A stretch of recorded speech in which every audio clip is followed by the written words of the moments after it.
Os dejo con Bruno Broseta. Bruno es asesor senior en transformación digital para Nunsis. Bruno, buenas tardes y adelante. Hola, muy buenas tardes a todos y todas. Os agradezco vuestra participación en este webinar y lo único que espero es que os genere valor. Lo hemos generado con la idea de que sea un webinar para CEOs porque va a ser un webinar muy a nivel estratégico y por lo tanto un poco vamos a empezar a preguntarnos un poco cómo va a ser el mundo después del COVID. El título es El mundo post-COVID-19, estrategias digitales para CEOs y lo que hacemos es, empiezo la presentación si os parece. Aquí hay dos factores que son relevantes. El primero es el impacto de la crisis, ¿no? Entonces, aquí tenemos la directora del Fondo Monetario diciendo que está claro que hemos entrado en una recesión tan mala o peor que la de 2009. Ahora veremos algunos números. Pero en segundo lugar, todo el mundo está más o menos de acuerdo en que cosas van a cambiar sustancialmente en los próximos meses y en los próximos años. El comisario de Mercado Interior de la Comisión Europea dice que tras estas crisis se escribirá un nuevo mundo con otras reglas. Y más a nivel introspectivo, si queréis, Accenture recoge una expresión aquí suya que dice que COVID-19 ha cambiado para siempre la experiencia de ser un cliente, de ser un empleado, de ser un ciudadano y de ser un humano. Y que esperamos ver cambios a una escala importante y relevante para el futuro. Y por lo tanto, un poco lo que yo quería comentar y poner hoy sobre la mesa con vosotros es una idea general de cuáles pueden ser estos cambios y luego cómo podemos preparar nuestras empresas para intentar hacerles frente en el futuro de forma que podamos seguir garantizando el crecimiento de nuestros negocios y sobre todo ir adaptándonos a los cambios en el entorno, ¿no? Por lo tanto, y si os parece un poco, el planteamiento de la presentación va a ser analizar brevemente el impacto macroeconómico y los espacios de salida. Aquí solo quiero dar una impresión sobre los órdenes de magnitud. Esto no es un webinar sobre coyuntura económica, pero sí que creo que es importante poner las cosas en perspectiva. En segundo lugar, veremos cuáles son las principales tendencias en el mundo post-COVID-19. Una tendencia, como sabéis, es un fenómeno, una forma de pensar, la evolución de una variable que se presume que va a ser consistente y que va a ser permanente a lo largo del tiempo. Por ejemplo, el envejecimiento de la población a nivel global es más que una tendencia, es incluso una mega tendencia, ¿de acuerdo? Especialmente en el mundo desarrollado. Lo que nos vamos a interesar entonces es, en este mundo donde las tendencias son importantes, qué cambios va a generar posiblemente o puede generar el COVID-19 y por lo tanto intentar identificar en clientes, en empresas, cambios de tendencia o aparición de nuevas tendencias o rotura de tendencias que puedan ser significativas a nivel estratégico. Terminaré en punto 3 cómo utilizar esta información. Intentaré generar un poco una idea con un ejercicio de qué es lo que podemos hacer con esta información, aunque a nivel muy somero, terminaremos con las conclusiones y a continuación pasaremos a un turno de preguntas. Como ya habéis visto, probablemente, por lo que ya os estoy contando, este no va a ser un webinar en el cual os voy a dar consejos, recomendaciones o muchos tips, ¿no? En este webinar lo que voy a hacer es intentar trasladaros cómo pensamos nosotros en Nunsis sobre estos problemas, cómo pienso yo sobre el tema de las tendencias y en particular os vamos a señalar más preguntas que respuestas. Pero eso es lo bueno porque cada empresa, cada CEO ha de dar su propia respuesta a los cambios en tendencias. Y por tanto, lo que os pedimos es que veáis este webinar más sobre como un esquema metodológico o como una forma de aproximar determinados temas que a priori causan muchísima incertidumbre e ir pensando cómo puede aplicar las empresas. Por lo tanto, os pediría que durante el webinar estéis un poco activos en el sentido de a lo mejor tomando alguna nota, incluso os podéis mandar un email a vuestro futuro yo si encontráis algo que os parezca de interés y en el sentido de intentar implementar quizás algunas de las sugerencias que os podamos dar. Vamos sin más, si os parece, al impacto macroeconómico. Y brevemente yo quería trasladaros dos o tres cuestiones que considero importantes. La primera es, ¿cuál va a ser el impacto macro? Vamos a medirlo en términos del PIB. acuerdo? Entonces, lo que os propongo es utilizar la regla del 100-52-2. Esta regla es una regla muy simple, pero de hecho es la que utiliza la OCDE y la que utilizan muchos consultoras y muchos organismos para evaluar el impacto de la crisis. ¿Qué es la regla 100-52-2? Bueno, pues esta regla simplemente dice que a lo largo del año se genera un 100% del PIB de un país o de una región. Dice que este PIB vamos a suponer que se genera homogéneamente a lo largo de todo el año, es decir, sin diferencias uniformemente a lo largo de todo el año. Hay 52 semanas y si dividimos 100 por 52, esto quiere decir que de una forma uniforme, de media a lo largo del año, cada semana le correspondería el 2% del PIB. ¿De acuerdo? Realmente el número es 1,9 algo, pero redondeamos al 2. Por lo tanto, 100 puntos de PIB, 52 semanas, 2 puntos de PIB por semana. Entonces, fijaros que esto lo que nos ayuda es a intentar establecer un poco cuál puede llegar a ser el impacto. Os doy un ejemplo. Si en una semana se generan 2 puntos de PIB y el país para durante esa semana al 50%, el 50% de los 2 puntos de PIB que se generaban en condiciones habituales en esta semana, ¿de acuerdo? Se pierde, por lo tanto, el output final al final del año tendremos un descenso del 1% en el PIB si solo ha operado la economía al 50% en esa semana. Con esta regla y acumulando cambios así, lo que podéis hacer es básicamente aplicar distintos escenarios, ¿no? Por ejemplo, sería razonable pensar que durante las 2 semanas de hibernación en que básicamente se ha cerrado todo, menos los sectores fundamentales, distribución, sanitario, determinadas partes de logística y transporte, etcétera, vamos a suponer que se ha cerrado básicamente o se ha hibernado el 50% de la economía del país. Eso quiere decir que estas 2 semanas de hibernación básicamente han costado 2 puntos en términos del PIB, 1 punto cada una de las semanas. ¿De acuerdo? Esto evidentemente no es tan simple. Aquí la clave es que hay 2 grados de libertad o 2 formas en las cuales cambiamos estos cálculos. La primera sería la duración, evidentemente. Cuantas más semanas esté parado el país o con una reducción de actividad significativa, mayor será el impacto sobre el PIB. En segundo lugar, la segunda variable es la intensidad, el porcentaje de reducción de la actividad. Es decir, no es necesario que pare al 50 o al 75% del país, puede parar al 10 o al 15%, ¿de acuerdo? Con lo cual generaría impactos distintos.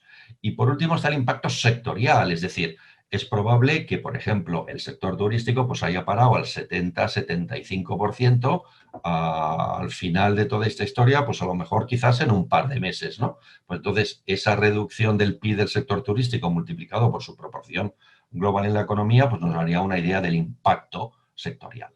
Esto podríamos hacer el mismo ejercicio con industria, igual que hemos hecho con turismo, con distribución, etcétera. Pero yo creo que básicamente veis la regla. Diciendo esto, ¿cuál va a ser el impacto? Bueno, pues el impacto que se calcula es muy severo para el primer semestre del año, básicamente, es decir, de enero a junio, y se espera una cierta recuperación. Estoy citando aquí una previsión de Goldman Sachs que he estudiado durante estos días. Entonces, básicamente, fijaros, para el área euro durante el primer trimestre del año, es decir, de enero a marzo, por lo tanto estaremos computando solo marzo, se prevería una reducción en el PIB en ese trimestre, no en términos anuales, del 4%. Y en el segundo trimestre, es decir, entre marzo y junio, se prevería una reducción mucho más extensa del 11,4%. Por lo tanto, el impacto en el PIB va a ser muy relevante. Si vemos en el gráfico de la derecha, el gráfico de evolución del PIB, veríamos un poco el impacto de estos cálculos hechos en términos anuales, ¿de acuerdo? Y la idea sería básicamente que la mayor parte de los analistas utilizan 2 meses con distintos niveles de afectación o de reducción de la actividad. Básicamente, la idea es que a final del año podríamos tener un impacto sobre el PIB año sobre año. En el caso de Goldman Sachs, lo tenéis aquí a la derecha, casi un 10% de reducción del PIB, esto es para España, y en el caso menos pesimista, más optimista, del 3% con la previsión de Funcas. Por lo tanto, un impacto enormemente significativo sobre el PIB, derivado además de la rapidez que está teniendo este impacto.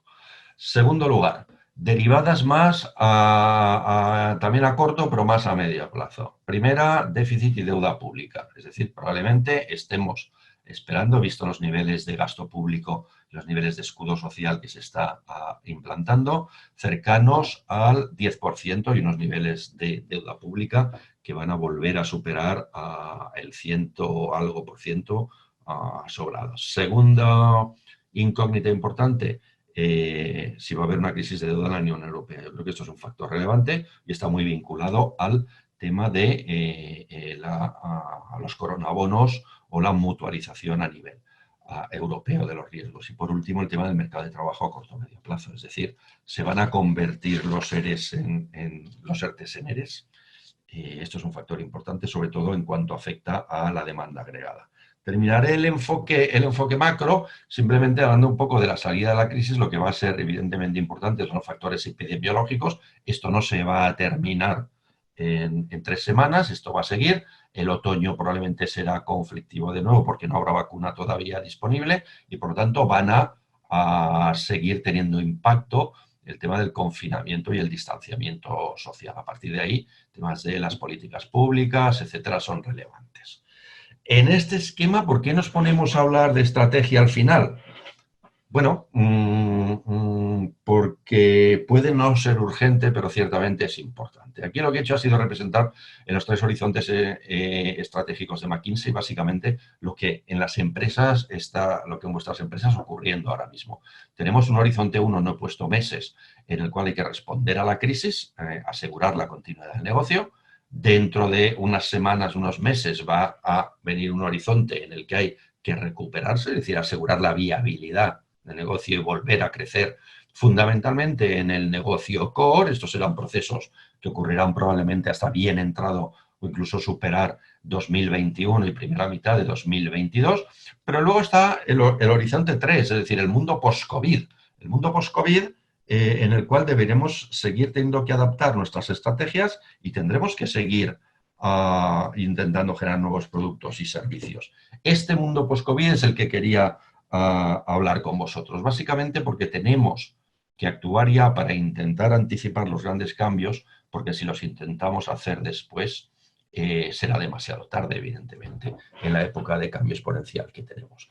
¿Qué es lo que buscamos? Bueno, pues os he dibujado aquí una tendencia a la variable que, por ejemplo, podía ser el grado de digitalización, podía ser lo que quiera, y aquí está el tiempo. Aquí está el impacto del COVID-19. Entonces, la flecha larga rosa de abajo indicaría básicamente una tendencia que estaba en marcha. ¿Qué es lo que estamos buscando? Bueno, lo que estamos buscando para configurar el escenario post-COVID-19 son desplazamientos o discontinuidades en esta tendencia. Es decir, por ejemplo, un desplazamiento vertical de la flecha y que cambie no su pendiente en el sentido de que la tendencia vuelva a ser ascendente, ¿no? Buscamos otro tipo de cosas, aparición de otras tendencias también y cómo se cruzan con la tendencia actual. Por ejemplo, os pongo un ejemplo. Bares y restaurantes, por ejemplo. Suponer que tenemos un restaurante. Bueno, las medidas de confinamiento pueden no durar mucho, pero ciertamente van a haber medidas de distanciamiento social que van a implicar que podemos tener menos mesas operativas. ¿De acuerdo? Entonces, esto sería un cambio muy relevante en el entorno de un restaurante. Si cruzamos esto con una tendencia que sería con el incremento, por ejemplo, en el uso de tecnologías digitales para pedir la comida online, bueno, pues lo que podríamos hacer es cruzar ambas tendencias y se genera aquí un fenómeno que puede ser de interés para el restaurante en el sentido de intentar implementar estrategias para reducir el número de mesas, como se requiere por imperativos sanitarios, pero al mismo tiempo intentar establecer o mejorar su funcionamiento online. Lo que voy a hacer es intentar comentaros brevemente cuáles son las principales tendencias en nuestra opinión y en la opinión de los expertos que hemos consultado, ¿no? Hay 3 tendencias fundamentales. La primera es una tendencia dictada a un mayor intervencionismo del Estado. Esto está claro en las actitudes de los gobiernos y del entorno político, no solo en España, sino a nivel europeo. Una cita de Borrell, que la crisis va a poner de relieve el Estado, que aparece no solo como el prestamista de última instancia, sino que va a ser también el empleador de última instancia, el consumidor de última instancia, el propietario, porque habrá inevitablemente que capitalizar a empresas con nacionalizaciones, aunque sean transitorias, y el asegurador de última instancia. Aumentará la forma del Estado y será de forma permanente. Entonces, aquí vectores como el estado del bienestar, mejoras en la sanidad pública, inversiones en sanidad pública, resiliencia de la sanidad pública, adaptabilidad de las infraestructuras, stockpiles estratégicos de materiales, etcétera, serán importantes. Un segundo pilar muy importante dedicado a la reducción de la desigualdad y el escudo social, temas como la renta básica que emergen periódicamente, un incremento de la presión fiscal a medio y largo plazo indudable, el tema también del control de la población, de los datos, aplicaciones de geoposicionamiento versus privacidad y probablemente un mayor dinamismo de intervención pública. Todos estos son factores que son listas importantes y parecen muy largas, pero que yo creo que debéis ir cogiendo en el sentido de algunas de ellas pueden ser más o menos relevantes para vuestras empresas. Un segundo factor de cambio importante es el de los consumidores, los nuevos hábitos y los nuevos patrones de consumo. Y aquí la pregunta es, recordad que estamos buscando nuevas tendencias, configuración o discontinuidades en tendencias y posibles nuevas intersecciones o cruces de tendencias, ¿vale? Entonces, aquí la pregunta que nos hacemos es, lo relevante es, ¿en qué medida el coste social de la crisis, que indudablemente lo está teniendo, el confinamiento y el distanciamiento social, no son lo mismo? El confinamiento, evidentemente, es estar todos encerrados en casa. El distanciamiento social es que podemos hacer vida fuera, pero que desde luego muchas cosas como las reuniones de trabajo se van a ver afectadas o como las salidas a los restaurantes, por ejemplo, ¿de acuerdo? ¿En qué medida estas cuestiones van a generar cambios permanentes en las preferencias, hábitos o patrones de gasto de las familias? ¿De acuerdo? Aquí quiero resaltar simplemente rápidamente 2 o 3 factores. En primer lugar, el distanciamiento social es fundamentalmente normativo, ¿de acuerdo? Y por lo tanto, bueno, pues lo aplicaremos mientras a las administraciones públicas nos los pidan. Pero hay un segundo tipo de distanciamiento social que es psicológico, ¿de acuerdo? Y que va a tener importancia capital después de la epidemia, porque tiene una naturaleza mucho más psicológica. Aquí la pregunta clave es, ¿cuándo nos vamos a sentir seguros para ir a la ópera, volver a hacer reuniones de trabajo, digamos, presenciales? ¿Cuándo nos vamos a sentir seguros, por ejemplo, para ir a un crucero? ¿De acuerdo? El sector de los cruceros es uno de los más afectados. Esto afecta directamente a algunos sectores y a algunas actividades económicas de unas formas que luego intentaremos ver. En segundo lugar, el confinamiento y el distanciamiento social generan nuevas experiencias y, en su caso, ¿de qué tipo? Veremos que sí. Un elemento fundamental es el de la fricción. Aquí esto es esencial para evaluar la intensidad y la importancia de cambios. ¿Qué es la fricción que experimentan los clientes? La fricción son los costes, los retrasos, las incomodidades, las complejidades que afrontan a la hora de hacer determinadas tareas. Y lo que está claro es que si durante el confinamiento, a través del distanciamiento social, han cambiado la forma de hacer las cosas y estas cosas requieren menos fricción, pues es más posible que esos cambios de hábitos o esas preferencias permanezcan en el periodo post-COVID, ¿correcto? Y esta es la idea, el que los cambios impuestos por la epidemia que hayan reducido fricción para los clientes tenderán a ser más perdurables. Y en último lugar, que veamos que no solo es relevante lo que está, digamos, a reducción de gasto o qué es, cuáles son los bienes y servicios que hay ahora, sino también que van a surgir muchas aplicaciones tecnológicas y que hay que estar atentos ahora a las mismas. Voy a explicar una tendencia particular en el caso de los hogares, ¿de acuerdo? Que sería lo que se viene a llamar el cocooning. El cocooning es simplemente la seguridad del hogar. Como casa no hay ningún sitio. Esto es una tendencia de los consumidores, ¿vale? O de los clientes. La seguridad del hogar viene derivada del hecho de que, evidentemente,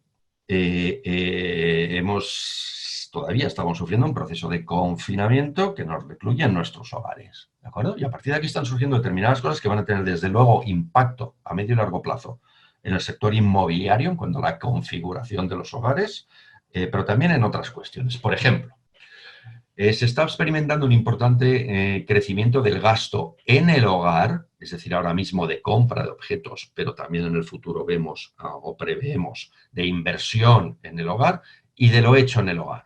¿De acuerdo? Vamos a ver, por ejemplo, estamos trabajando todos en el hogar. Bueno, pues esto sugiere el que se puedan generar comercialmente espacios de trabajo doméstico, es decir, despachos pop-up, es decir, que pueden aparecer o desaparecer digamos, de la casa, que sean baratos y que sean eficaces. El comer en casa genera todo un tema fundamental en dos sentidos. Por un lado, una cultura culinaria de cocinar en casa, pero por otro lado, todo aquello que estimule la economía colaborativa, es decir, encargar a restaurantes de fuera o incluso cuando termine el confinamiento, muchas empresas, por ejemplo, que te ponen chef por un día o te mandan ingredientes para un determinado plato. En el entretenimiento, bueno, lo estamos viendo todos, desde el house party hasta el incremento del papel del streaming. El ejercicio físico, están habiendo cambios importantísimos en todo el tema de actividades de tipo yoga, mindfulness, gimnasios, etcétera. Y por último, la conexión tanto con nuestros pares como con nuestra familia, en particular con el tema de los mayores, ¿no? Otro tema que quería resaltar aquí es el de cuidarse, regalarse, segmento premium. Es decir, el confinamiento genera y nos genera la necesidad de regalarnos o hacernos, darnos la sensación de que nos cuidamos. Esto aplica a un montón de segmentos, ¿de acuerdo? De gasto, categorías de gasto en el hogar, desde perfumería, desde comida, desde vino, muchísimas cosas que nos puedan ser relevantes o de interés, y también va a implicar cambios para más adelante. Por ejemplo, el que termine el confinamiento y podamos hacernos un viaje de fin de semana. Y estas cosas van a ir cambiando. Y últimamente también lo importante en cuanto a la seguridad del hogar estaría el desarrollo de tecnologías autónomas y logística de última milla, relacionado con el aumento de las actividades realizadas en el hogar. ¿De acuerdo? Otro factor fundamental en este tema es, además del cocooning o del me quedo en casa o qué bien se está en casa, es el tema de experiencias digitales. Y aquí la clave es, si lo puedo hacer online, lo haré. Y aquí es donde es clave la cuestión de la fricción que hemos hablado antes. ¿De acuerdo? Es decir, existen aquí un montón de vectores. Retail, teletrabajo, formación online, os los dejo porque os mandaremos la presentación, pero evidentemente no hay tiempo para verlos todos, ¿no? Entretenimiento, telemedicina va a ser un elemento, un factor muy importante. Evidentemente, actualización de infraestructuras tecnológicas en los hogares y también vinculado al cocooning y al desarrollo de experiencias digitales derivadas del confinamiento, todo el tema del desarrollo de aplicaciones de realidad virtual y realidad aumentada van a ser fundamentales, ¿no? Entonces, con estas experiencias digitales, la clave es que si antes hacíamos algo, ¿vale?, que ahora hemos descubierto que podemos hacer digitalmente y resulta que digitalmente nos impone menos costes, por ejemplo, compra online de productos de primera necesidad y de limpieza, ¿de acuerdo? Lo que va a hacer esto es cambiar dramáticamente la configuración del comercio online en una categoría de productos, la que antes la compra era sobre todo todavía a nivel de establecimientos comerciales, ¿no? En las empresas que os voy a contar, básicamente han habido dos cambios importantes, el teletrabajo y los canales y el marketing mix. En el teletrabajo yo creo que es fundamental señalar, lo conocéis todos muy bien, pero que el teletrabajo tiene otras implicaciones además de las evidentes, ¿de acuerdo? Os voy a señalar dos. Y es que, de facto, el teletrabajo, en principio, especialmente en empresas o en industrias, empresas de servicios, implica una mayor agilidad y un mayor aplanamiento de estructuras. Es decir, el trabajo es autónomo y colaborativo, por definición, ¿de acuerdo? Por lo tanto, esto está generando algunos cambios importantes. Y por último, puede tener influencia en el rediseño de los espacios de trabajo, en las prácticas de movilidad. La gente se está acostumbrando a no perder hora y media en ir al trabajo. Cuando volvamos a requerir métodos presenciales de trabajo, vamos a poder actuar en este sentido de alguna manera. Si hay repuntes en escasez intermitente de efectivos, si hay repuntes en en la epidemia, de forma que determinadas personas se ven confinadas y nos puede provocar que tengamos necesidades intermitentes de incorporar efectivos por teletrabajo o incluso de incorporar tecnologías digitales, ¿no? Y por lo tanto esto produce una gran riqueza también de factores o de elementos que van a cambiar las cosas. ¿Cómo utilizaríamos esta información? Tengo aquí un ejemplo que he sacado de Boston Consulting Group, ¿no? Y esto es algo que vosotros podéis hacer. Vosotros, evidentemente, no tenéis que preocuparos de todas las implicaciones. Yo lo he hecho aquí muy general, pero cada uno conocéis vuestros sectores, ¿no? Entonces, ¿cómo sería un poco un primer ejercicio de intentar ver tendencias post-COVID de cómo está cambiando las cosas?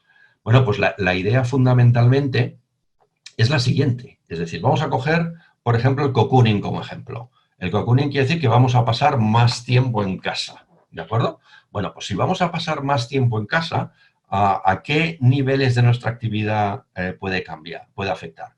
Puede afectar a trabajar, a comer, a la diversión, puede afectar a viajar o puede afectar a la coordinación en términos digitales con nuestros colegas, ¿no? Bueno, pues supongamos que estáis en el sector de la alimentación, por ejemplo. Por lo tanto, el factor más relevante es eating at home, ¿de acuerdo? Entonces, a partir de aquí podemos hacer un análisis de ideas. Básicamente, se puede hacer esto con un mapa mental, ¿de acuerdo? En el cual, si las tendencias que van digamos que van a imponerse en el futuro es el llevarse la comida, pues sería el takeaway o, por otro lado, el home cooking, es decir, el cocinar en casa. Y esto tiene muchas implicaciones para distintos sectores y subsectores, como en el caso del takeaway, los servicios de entrega e incluso de pago electrónico, ¿de acuerdo? En el caso de que aumente la tendencia home cooking, bajaría la actividad de los restaurantes y aumentaría la de delivery en casa por comercio electrónico, probablemente, ¿de acuerdo? Entonces, a partir de aquí, con un nivel muy simple y concretando en alguno de los factores que os he dicho, lo que se puede hacer es ejemplos de tendencias. ¿Qué hacemos con esto? ¿Para qué? Bueno, la idea fundamental, evidentemente, es la vieja idea del análisis interno y externo del análisis estratégico clásico. Es decir, la idea es cómo está cambiando el entorno externo, ¿de acuerdo? Y cómo me voy a adaptar a él. Y recordad que estamos hablando de largo plazo. Estamos hablando de algo que es importante, pero que ahora mismo no es urgente, ¿de acuerdo? Por lo tanto, de lo que se trata es de comprobar la robustez de nuestro modelo de negocio ante el escenario post-COVID-19. Y a partir de ahí, ¿qué es nuestro modelo de negocio? Pues fundamentalmente nuestro esquema de propuesta de valor, de productos y servicios, nuestra propuesta de canales de distribución de nuestra propuesta de valor, nuestra propuesta de relaciones con clientes, que vendría a ser la experiencia en cierto sentido de cliente. Por otro lado, todo el entorno interno, es decir, lo que son nuestras operaciones, nuestro supply chain, nuestra cadena de valor, nuestros activos internos, que podría ser nuestro personal, etcétera. La cuestión es, ¿cómo de robusto es todo esto en su configuración actual ante estos cambios de futuro? A partir de ahí lo que hemos de hacer es confrontarlo con la posibilidad de generar nuevas oportunidades de negocio. ¿En qué formas? En muchas formas, ¿de acuerdo? La primera podría ser productos o servicios digitales nuevos, basados, por ejemplo, en estas tendencias del cocooning y de digitalización que hemos visto. Nuevas experiencias de marketing digital. Se está produciendo un cambio brutal en los canales de marketing ahora mismo en función del marketing online y también del marketing mix, evidentemente. Procesos es fundamental, temas de industria 4.0, incluso servicios 4.0, por ejemplo, el tema de la robustez de nuestra cadena de proveedores o su resiliencia es fundamental aquí. Toma de decisiones. ¿Cómo estamos tomando decisiones estos días en los cuales no tenemos un contacto presencial? ¿Tenemos la infraestructura para hacerlo? ¿Tenemos las capas de analítica de datos necesarias para extraer la información relevante y seguir dirigiendo? Y por último también, evidentemente, temas de infraestructura tecnológica, ¿no? En sus componentes de comunicaciones, sistemas, software, etcétera, ¿no? Por tanto, estas son las conclusiones un poco de cómo podríamos adaptar nuestro modelo de negocio. ¿Cómo hacerlo? hacia una estrategia post-COVID-19? Bueno, yo estoy seguro, si recordáis las fases de que hemos hablado al principio, y termino en 3 o 4 minutos, si recordáis las fases de que hemos hablado al principio, estaban un poco las fases de respuesta y de recuperación. Y luego, en última fase, estaba el horizonte estratégico de la mejora en el modelo de negocio y probablemente de crecimiento, ¿no? Bueno, pues yo estoy absolutamente convencido de que tenéis montado grupos de trabajo para las fases de respuesta y recuperación en recursos humanos, y estos son algunos ejemplos. Recursos humanos y teletrabajo, en recursos TIC, continuidad del negocio, especialmente finanzas, financiación a corto, circulante, solvencia, etcétera. En el tema de clientes, evidentemente, mantener el contacto con ellos, o en operaciones, si sois una empresa industrial, una empresa de servicios con un componente importante de operaciones, ¿no? Por tanto, estas cosas están en marcha. Yo lo que sugeriría, a lo mejor, es la posibilidad de montar un equipo también que, sobre la base de estas un poco ideas sobre estrategias que os estamos hablando, intenten o empiecen a evaluar las oportunidades que pudieran surgir del mundo post-COVID, teniendo en cuenta que esto es un ejercicio de estrategia y que estamos hablando probablemente a unos 2 o 3 años a estancia. Me diréis de nuevo, no es urgente, estamos hasta arriba, pero ciertamente es importante. ¿De acuerdo? ¿Cómo podría trabajar este grupo? Bueno, pues esto es básicamente una réplica de lo que sería un proceso de análisis estratégico clásico que todos conocéis. Lo que pasa es que hoy en día esto se hace de otra forma, es decir, hemos introducido un poco 2 cambios que serían, por un lado, el análisis de modelo de negocio y, por otro lado, las tecnologías de co-creación o las tecnologías llamadas de design thinking. Es decir, aquí hay que hacer métodos ágiles de planificación estratégica. Incluso en entornos VUCA la planificación estratégica es fundamental, pero no se puede hacer planificación estratégica como se hacía antes. La planificación estratégica debe ser ágil. Y la agilidad requiere el uso de otros métodos que no son necesariamente o solamente Excel hipercomplejas basadas en escenarios completamente predeterminados, ¿no? ¿Cómo podemos utilizar un poco esta información y las tendencias para hacer estrategia de esta nueva forma? Bueno, pues he puesto 4 de los pasos que podríamos seguir para este equipo de estrategia post-COVID.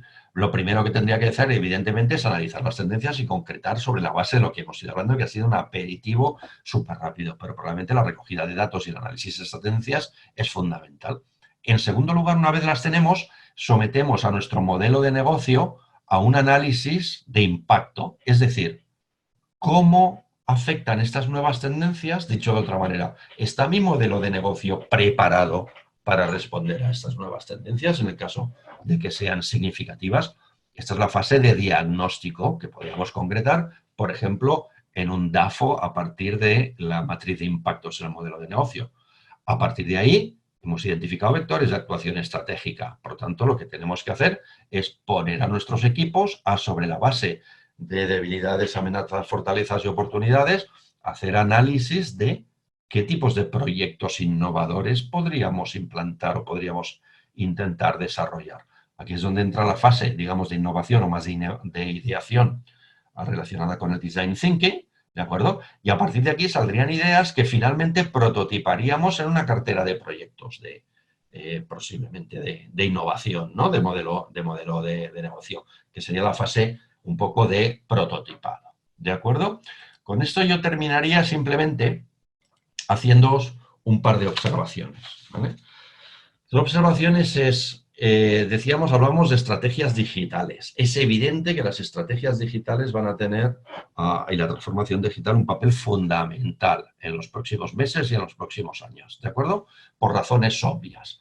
Ahora, estoy hablando de un ejercicio distinto, estoy hablando de la adaptación al mundo post-COVID. Fijaros qué es lo que ha pasado. En una compañía, efectos de transformación digital, siempre existen 3 planos que son importantes. El primero es el negocio y la estrategia de negocio. El segundo es la arquitectura tecnológica. Es decir, cuál es la infraestructura, cuál es el software, las comunicaciones, el hardware, etcétera, todo lo que yo tengo para soportar mis procesos de negocio y mis capas de business analytics. Y por último está la cultura digital, es decir, cuál es el nivel de, que tiene muchas variables, la cultura empresarial digital de mi empresa, su nivel de madurez, ¿de acuerdo? Lo que hemos tenido en las últimas semanas es un shock intensísimo desde el punto de vista de cultura, especialmente con el tema del teletrabajo, y un shock intensísimo desde el punto de vista de la resiliencia, es decir, del aguante de nuestras infraestructuras tecnológicas a un sinnúmero de factores externos, ¿de acuerdo? Si os fijáis, de lo que hemos estado hablando hoy, sobre todo, es de superar estos factores a corto plazo, pero centrarnos en el negocio también en el medio y en el largo. Y, por lo tanto, sobre la necesidad de, probablemente, incorporar consideraciones estratégicas de este tipo y de tendencias a lo que debería ser el trabajo o el esfuerzo central de reaccionar a la crisis, que evidentemente es lo fundamental. Segundo, asegurar la continuidad y viabilidad de la empresa. Pero tercero, también pensar en el futuro. Yo, por mi parte, ya he consumido los 30 y tantos minutos, 38 exactamente. Así que quiero agradecer vuestra paciencia. Me parece quizás que he ido muy rápido, pero no hay inconveniente porque esto no pretendía ser un análisis en profundidad de los temas, sino básicamente abriros vías de análisis y abriros a lo que entiendo pueden ser oportunidades de mirar al mundo post-COVID, quizás de una forma más estructurada y que sobre todo os permita pensar en el futuro también, además en el presente. Por mi parte, Sergio, cuando quieras, podemos pasar a las preguntas, si las hay. Comentaba Enrique cómo podemos integrar el concepto de fricción en los procesos de innovación y cómo. La fricción es un componente fundamental en la detección de oportunidades y desarrollo de nuevas propuestas de valor. ¿De acuerdo? ¿Qué es la fricción? La fricción es algo que a un cliente, ¿de acuerdo?, o que a cualquier persona, nosotros mismos, nos cuesta dinero, tiempo o esfuerzo y por lo tanto no nos genera ningún valor o incluso nos resta valor cuando intentamos hacer una determinada actividad.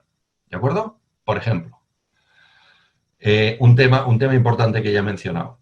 Bueno, yo hasta ahora iba a trabajar todos los días, ¿de acuerdo? Y tardaba unos 45 minutos en ir y otro en volver. Y ahora con el teletrabajo estoy descubriendo que puedo ser igual de productivo si a lo mejor me quedo para mí esa hora y media, 3 días a la semana para hacer otras cosas, ¿de acuerdo? Y puedo teletrabajar 3 días a la semana.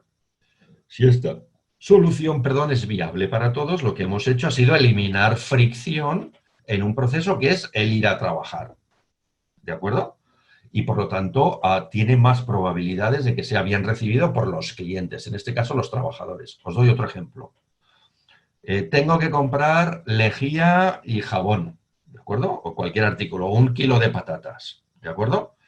La actitud habitual, por lo menos por mi parte, es me voy al súper a comprarlo. Bueno, yo he descubierto en el confinamiento estos días que si no lo necesito para ahora mismo, puedo hacer un pedido online y me llegarán mañana mis patatas y mi lejía y mi jabón. ¿De acuerdo? Por lo tanto, ir al supermercado me genera costes de tiempo, molestias, volver cargado, etcétera. Me genera fricción. ¿Vale? Si he aprendido una nueva forma de cubrir esa necesidad que me genera mucha menos fricción, por lo tanto, lo que voy a hacer es seguir utilizándola. Por lo tanto, voy a seguir comprando online. Pero entonces, Amazon y sus colegas deberían apuntárselo, ¿de acuerdo? La tienda pequeña de mi barrio que distribuye y que vende ultramarinos debería también apuntarlo en su agenda de innovación, el hacerme delivery en casa, ¿de acuerdo? Y probablemente Mercadona también, ¿de acuerdo? Esa es un poco la idea, es decir, que se generan, eliminando fricción, se mejoran propuestas de valor y por lo tanto se hace buena innovación en el sentido de la experiencia cliente. Damos por finalizado, Bruno. Nada, muchísimas gracias y muchas gracias a todos los asistentes y hasta el próximo webinar. Venga, igualmente a todos y muchísimas gracias por acompañarnos.